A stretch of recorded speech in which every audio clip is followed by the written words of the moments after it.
Part 2 की शुरुआत वहीं से होती है जहां से पिछला एपिसोड खत्म हुआ था। केक उछलकर दूही के ऊपर गिरने ही वाला था, मगर तभी गुवान आकर दूही को साइड कर लेता है और दूसरे हाथ से केक को भी बचा लेता है। दूही तो बस गुवान को ही देखने लग जाती है और उसके हसीन चेहरे पे फिदा हो जाती है। इसीलिए वो कहती है कि मैं अभी आई वॉशरूम से होकर, जिसके जाने के बाद गुवान तो बड़े प्यार से केक को ही देखी जा रहा था और कहता है कि इसकी वजह से अभी मेरा केक खराब हो जाता, और फिर वो केक को लेकर खाने के लिए बैठ जाता है। इधर दूही तो कुछ और ही समझ बैठी थी कि इसने तो मेरे बर्थडे के लिए केक भी मंगवाया है, शायद ये इतना भी रूड नहीं है, मेरे लिए बर्थडे केक लेके आया, वो भी इस तरह से। काफी यूनिक सोच है इसकी। ये कहकर वो तो गुवान की तारीफ ही करी जा रही थी। इधर गुवान भी केक को काटने ही वाला था, लेकिन वो माफिया का गुंडा उसका फर्स्ट बाइट गिरा देता है और उसे धमकाने लग जाता है और कहता है कि आखिर तू है कौन और तुम्हें किसने यहाँ पर भेजा है, तूने हमारे बॉस के साथ क्या किया। लेकिन गुवान अभी केक खाने के मूड में था, इसीलिए वो उसको कहता है कि अभी थोड़ी देर के लिए रुक जाओ, मैंने 1 महीने पहले से इस रेस्टोरेंट को बुक किया था सिर्फ शांति से इस केक को खाने के लिए, सो प्लीज मुझे डिस्टर्ब ना करो, पहले मैं ये प्यारा सा केक चख लेता हूँ फिर तुम लोगों को देखता हूँ।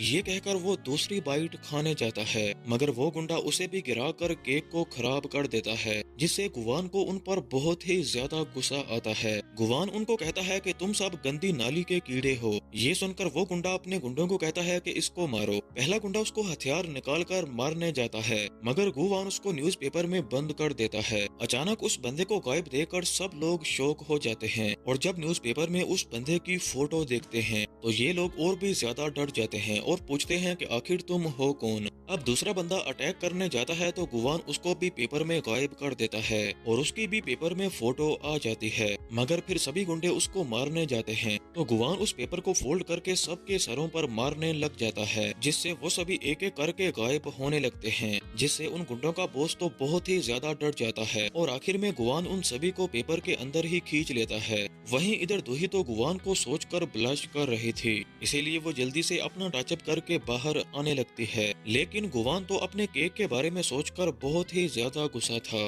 दूही आकर उससे केक के बारे में पूछती है। गुवान कहता है कि पार्टी खत्म हो चुकी है और अब तुम भी निकलो। दूही कहती है कि पर तुमने मेरा बर्थडे केक कैसे खा लिया। गुवान कहता है कि तुम्हें किसने बोला कि ये तुम्हारा बर्थडे केक था, और वैसे भी तुम्हारी बर्थडे की मुझे क्यों पड़ी होगी, इसीलिए चुपचाप यहाँ से निकल जाओ, तुमने मेरा बहुत ही कीमती टाइम जाया कर दिया। ये सुनकर दूही को बहुत ही ज्यादा गुस्सा आता है और कहती है कि हमारी कभी भी मुलाकात नहीं होगी। अब गुवान उस न्यूज़पेपर को वॉशरूम में फेंक आता है, जिससे वो सारे गुंडे बाहर आ जाते हैं। इधर दूही वापस जा रही थी, लेकिन उसका मूड बहुत ही ज्यादा खराब था, तो वो मिस शिन से पूछती है कि वो आर्टिकल वाला बंदा कौन था। मिस शिन बताती है कि ये काम आपका नाम खराब करने के लिए मैडम जू की बेटी सुवान का है। ये सुनकर दूही कहती है कि आखिर ये लोग मुझे सुकून से क्यों नहीं रहने देते। तभी ट्रैफिक में एक बिल्डिंग के ऊपर दूही मेरे ग्रुप के बारे में एक न्यूज देखती है कि अभी मेरे ग्रुप के अंदर पावर स्ट्रगल कर रही है, यानी कि मैडम जू के बाद कौन कंपनी का चेयरपर्सन बनेगा।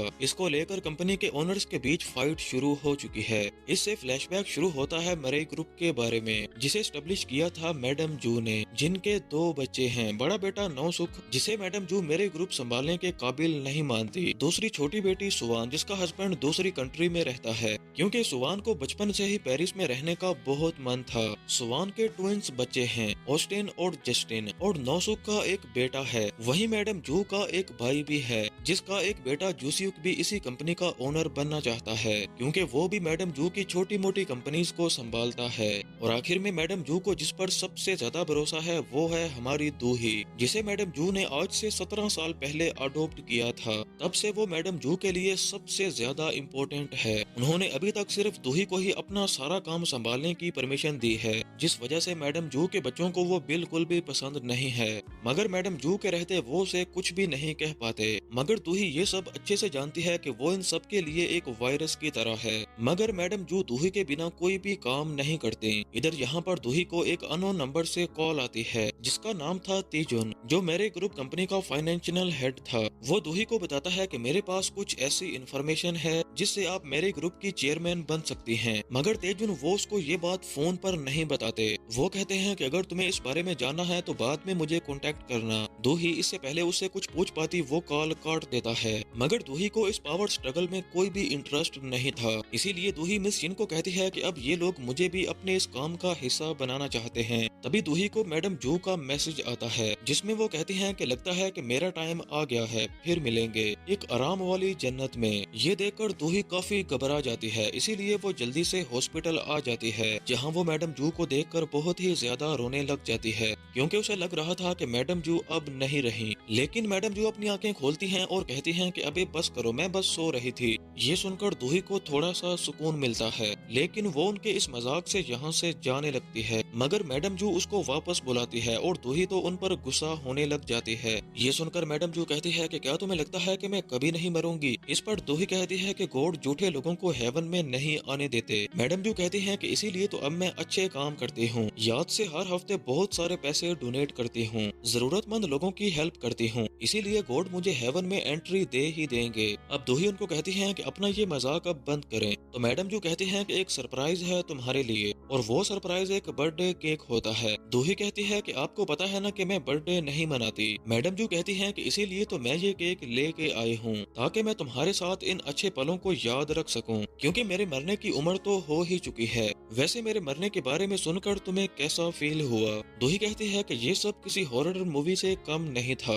इस पर मैडम जू कहती हैं कि इसीलिए मैं तुम्हें कहता हूँ कि मेरी बात मान लो। आखिर कब तक तुम ऐसे ही रहोगी? बचपन में भी घर से भागकर तुम कॉलेज चली गई। दूही कहती है क्योंकि आप पहले ही दिन इतनी लंबी कार लेकर मुझे लेने के लिए आ गई थी। जिस पर मैडम जू कहती हैं कि मैं नहीं चाहती थी कि दूसरे बच्चे तुम्हें कमजोर समझें। इस पर दूही कहती है तो फिर आपने मेरे कॉलेज के बॉयफ्रेंड को पैसे देकर ब्रेकअप करने का क्यों कहा? मैडम जू कहती हैं क्योंकि मुझे उसकी वाइब्स ही पसंद नहीं थी और वो तुम्हारे लिए सूटेबल तो बिल्कुल भी नहीं था। फिर वो दूही से ब्लाइंड डेट के बारे में पूछती है, जिस पर दूही कहती है कि बहुत ही बकवास थी। मैडम जू कहती हैं कि लुक्स पर ध्यान ना दो, वो लड़का अच्छा है भले ही दिखता बुरा हो। दूही कहती है कि उसकी बस शक्ल ही अच्छी थी, बाकी तो बदतमीज था। मैडम जू कहती हैं अच्छा तो क्या तुम्हें वो हैंडसम लगा? फिर वो उसको उसकी फोटो दिखाती हैं और कहती हैं कि क्या ये तुम्हें अच्छा दिखता है? दूही फोटो देखकर कहती है कि आखिर ये है कौन? मैं तो गुवान नाम के लड़के से मिली थी। और ये कहकर वो उसका कार्ड दिखाती है। इसके बाद ये दोनों मिस शिन को बुलाती हैं। मिस शिन पता करके बताती हैं कि हमसे थोड़ी सी मिस्टेक हो गई, इसीलिए जिस लड़के से आप मिली वो कोई और ही था। वहीं दूही को भी रियलाइज होता है कि इसीलिए वो इतना ज्यादा चिढ़ रहा था। इधर दूसरी तरफ हम गुवान को देखते हैं जो गायोन नाम की लड़की का डांस प्रैक्टिस देख रहा था। वहीं सीट पर उसका असिस्टेंट बैठा हुआ था जिसका नाम था पार्क, और ये वही आदमी था जिससे 200 साल पहले गुवान ने एक कॉन्ट्रैक्ट साइन किया था जो 10 सालों का कॉन्ट्रैक्ट था, जो मछलियों वाला आदमी था। गुवान ने इसकी सोल को अंडरवर्ल्ड नहीं पहुंचाया था, इसीलिए ये आदमी अभी तक जिंदा है। इधर मैडम जू मिस शिन को कहकर गुवान को कॉल करती हैं और कहती हैं कि मेरी बेटी ने जो तुम्हारा टाइम जाया किया उसके मैं तुम्हें पैसे दे दूंगी। लेकिन गुवान तो रूडली मना कर देता है। ये सुनकर दूही कहती है कि देख लिया ना आप ये कितना बदतमीज है। लेकिन मैडम जू कहती हैं कि इसे छोड़ो, तुम अपना जल्दी से पार्टनर ढूंढो और शादी कर लो, क्योंकि मैं मरने से पहले तुम्हारी शादी देखना चाहती हूँ। ये कहकर वो एक बॉक्स मंगवाती हैं जिसमें 2 अंगूठियां थीं और वो दोनों ही रिंग्स को दूही की फिंगर में पहना देती है और कहती है कि अपना सूटेबल पार्टनर मिलते ही बिना देर किए उसको ये अंगूठी पहना देना। फिर वो उसका बर्थडे केक निकाल कर कहती है कि 20 साल से ज्यादा हो चुके हैं तुम्हारे पेरेंट्स की डेथ को, इसीलिए अब उनको भूल कर अपना बर्थडे सेलिब्रेट करो। अब यहाँ पर हमें समझ आता है कि उसके बर्थडे के दिन ही उसके मॉम एंड डैड की डेथ हुई थी, इसीलिए जूही अपना बर्थडे नहीं मनाती थी। लेकिन आज दूही मैडम जू के लिए अपना बर्थडे सेलिब्रेट करती है और इधर मैडम जू फिर से उसके लिए लड़का ढूंढने लग जाती हैं, जो देखते ही दूही काम का बहाना बनाकर वहाँ से भाग जाती है। इधर दूही की कॉल आने की वजह से गुवान को अपने केक की याद आ जाती है, इसीलिए वो चिढ़कर जाने लगता है। तभी पार्क आकर उससे पूछता है कि आप इतने चिढ़े हुए क्यों लग रहे हैं? गुवान कहता है क्योंकि मुझे अपना फेवरेट केक खाने के लिए नहीं मिला। पार्क पूछता है तो फिर आप इतना टाइम कहाँ कहाँ पर बिजी थे। गुवान कहता है कि एक ब्लाइंड डेट पर था। अभी उसने ये बोला ही था कि स्टेज में डांस कर रही गायोंग चिल्लाकर कहती है कि तुम डेट पर गए थे। आखिर तुम किसे डेट कर रहे हो? क्या वो लड़की मुझसे भी ज्यादा खूबसूरत है? कहीं तुम उसके साथ रात को सोते तो नहीं हो? गुवान तो उसकी बातें सुनकर हैरान हो जाता है और कहता है कि इसे इतनी दूर से सुनाई कैसे दिया। अब गुवान तो अपने काम का बहाना देकर पार्क को यहाँ से लेकर निकल जाता है। इधर मिस्टर तेजुन जो दूही को इन्फॉर्मेशन देने वाला था उसे एक आदमी मार देता है। इधर गुवान अपने ऑफिस में अपना काम कर रहा था और तभी यहाँ पर गायोन चिल्लाते हुए आ जाती है कि आखिर वो लड़की है कौन जिसके साथ तुम डेट पर गए थे। पार्क आकर उसको समझाता है कि ऐसी कोई भी बात नहीं थी, बस थोड़ी सी गलतफहमी हो गई थी। यहाँ पर हमें पता चलता है कि पार्क और गायोन दोनों ही पिछले जन्म से एक दूसरे के साथ हैं। गायोन को गुवान पे क्रश भी होता है, लेकिन गुवान को वो दोनों ज्यादातर इरिटेट ही करते थे। इसीलिए वो उन दोनों को कहता है कि तुम दोनों को मैंने बेकार में ही जिंदा रखा है। पार्क कहता है कि मैं आपको अच्छे से जानता हूँ, आप अकेला नहीं रहना चाहते थे, इसीलिए आपने हमें जिंदा रखा। पर गुवान अपनी अकड़ में कहता है कि मैं एक डीमन हूँ और मैं अकेला ही रहता हूँ, मुझे तुम दोनों की बिल्कुल भी जरूरत नहीं है। मैं एक इमोर्टल हूँ और तुम्हें क्या पता कि इमोर्टल होने का क्या मजा है। तुम लोग इंसान हो और तुम लोग मेरे मजे को कभी भी समझ नहीं पाओगे। ये कहकर वो उनको काम पे लगने के लिए कहता है। इसके बाद हम दूही को देखते हैं जो एक बीच पर आती है। यहाँ पर वो अपने मोम डैड के साथ आया करती थी। यहाँ वो अपने मोम डैड को याद करके थोड़ा सा अपसेट हो जाती है। इसके बाद रात हो जाती है और हम गुवान को एक क्लॉक टावर के ऊपर देखते हैं जिसे आज कुछ तो अजीब लग रहा था। दूसरी तरफ हम दूही को देखते हैं जो रात के 12 बजे के बाद भी बीच पर ही होती है। 12 बजने के बाद वो कहती है कि आखिरकार मेरे बर्थडे का दिन खत्म हुआ। तभी उसका ड्राइवर आता है और कहता है कि मैडम गाड़ी आ चुकी है। अब रास्ते में जाते हुए उसके फोन पर एक नोटिफिकेशन आता है जिसमें वो देखती है कि उसने जो कैब बुक की थी उसकी लोकेशन अभी भी 17 मिनट दूर की है। तभी वो ड्राइवर को देखती है जिसके गले पर खून के निशान थे, जिस पर वो उससे पूछती है कि अबे तुम कौन हो? और हम देखते हैं कि ये वही इंसान है जिसने मिस्टर तेजन को मारा था। वो गाड़ी रोकता है और कहता है कि तुम ये पूछो कि तुम मरने क्यों वाली हो।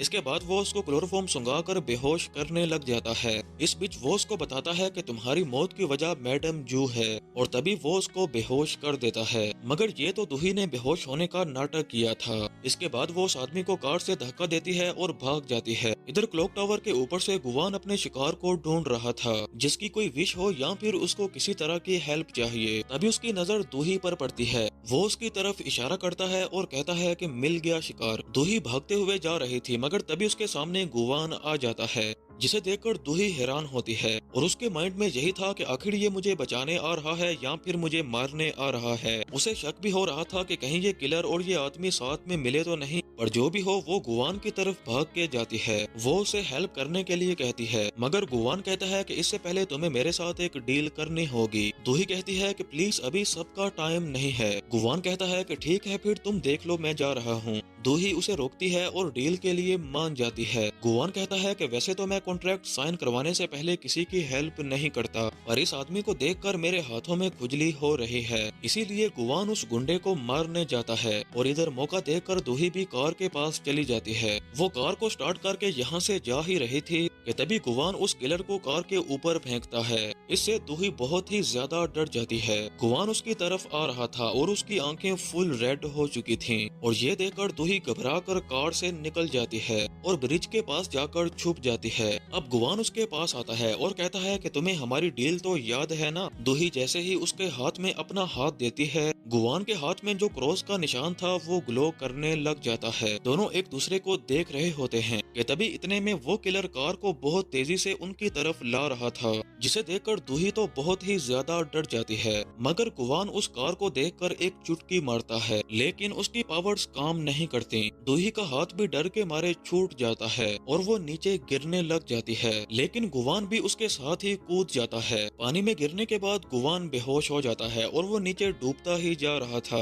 दूही तो ऊपर तैरने लग जाती है, मगर गुवान को डूबता हुआ देखकर वो उसको बचाने जाती है। जब वो नीचे जाती है तो वो गुवान को ऊपर नहीं खींच पा रही थी, मगर तभी गुवान के हाथ में जो क्रॉस बना था वो दूही के हाथ में चला जाता है। इसके बाद वो भी बेहोश हो जाती है। सीन कट होता है और जैसे ही दूही को होश आता है तो वो समंदर के किनारे पर थी। सामने गुवान को खड़ा देखकर वो उसके पास जाती है। जब गुवान उसको देखता है तो उसके हाथ में वो क्रॉस भी देख लेता है। इसके बाद वो बहुत हैरान होकर उसे देखने लग जाता है। तभी पानी की एक वेव उनकी तरफ आती है, मगर जब पानी उनके सर के ऊपर आता है तो पानी रुक जाता है, जिसे देखकर दूही बहुत ही ज्यादा हैरान होती है। और इसी के साथ ही पार्ट 2 का एंड हो जाता है। ड्रामा आगे काफी इंटरेस्टिंग होने वाला है। जल्दी ही मिलते हैं अगले पार्ट में।